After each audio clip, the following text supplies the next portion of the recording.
Welcome back to the Sports News Analysis YouTube channel. My name is Mike. I'm continuing my 2014 NFL Playoff previews.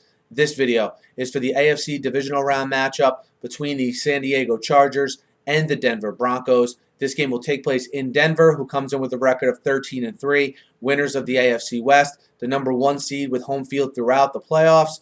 And then you have the Chargers sitting at 10-7, counting their win last week in upset fashion over Cincinnati in the wild card round 27-10. And these two teams, division rivals, played each other twice already this year. Okay, as you know, they played each other as recently as week 15, which saw the Chargers go into Denver in a must-win situation and beat them. And we also saw earlier in the season Denver go on the road and win in San Diego. So these two teams have split the two games they've played, both won on each other's home field. So we know the Chargers can win in Denver. They've done it already. But some other common denominators between these two teams, the one that stuck out to me a lot was, the Chargers' ability to dominate time of possession in both games. They did it in different ways in both games. In the first game, they did it with more of a conservative short passing game.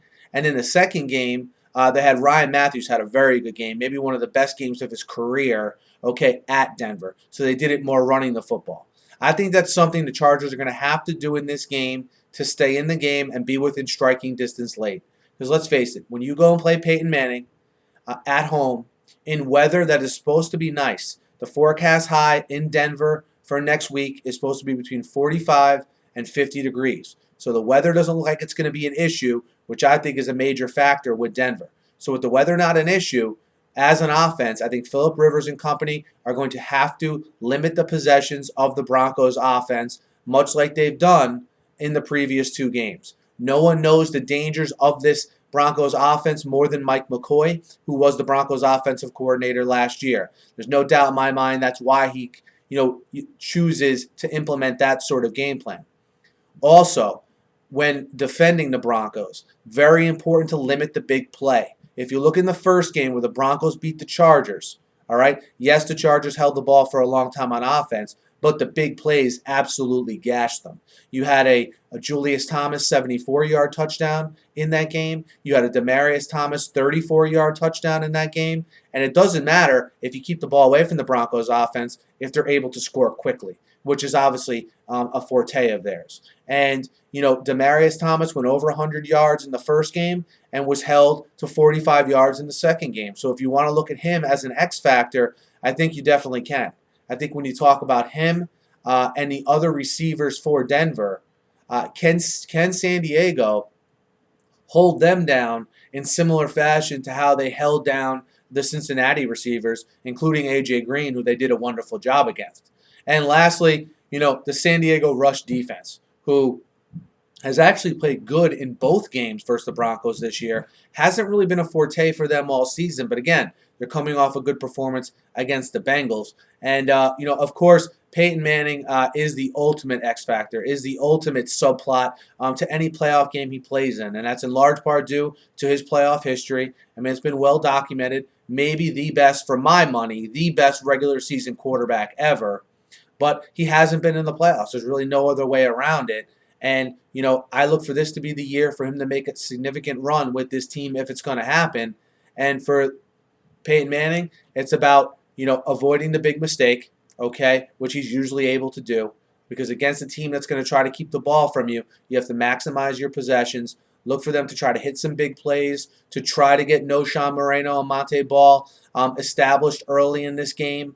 And from a defensive standpoint for the Broncos, look, without Von Miller, they have to get more out of Sean Phillips.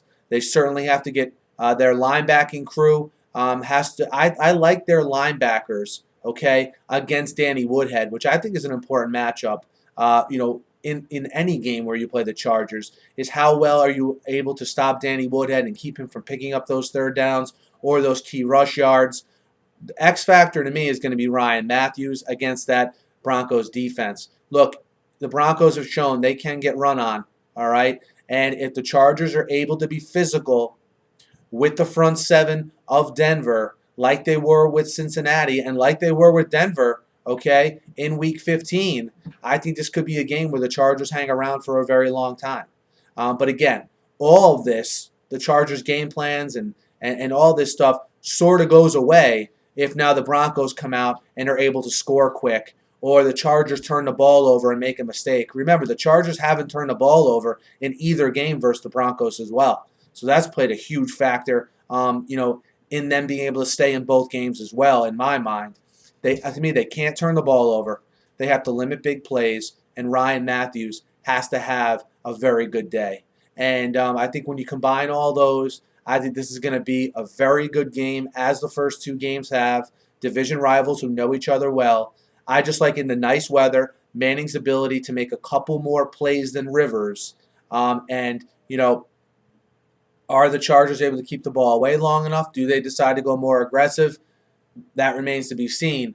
But I think Manning and that offense will prove to be a little bit too much in the end, and that defense will do just enough to win the ball game minus Von Miller, who I think is going to be a big injury here, maybe later in the playoffs, but I think they can get by with a win here. I like the Broncos to win the game, but I like San Diego minus 10.5. That's a big number to me in a division rivalry game. Again, the Broncos to win the game outright, but the Chargers plus 10.5. Guys, let me know what you think. Hit me up in the comments. Hit me up on Twitter as well. Guys, be sure to subscribe to my channel. I'm covering the playoffs wall to wall, the draft as well, and always breaking down the hot topics of the day in the NFL here on my YouTube channel. So be sure to subscribe. Thanks for listening, and have a great night.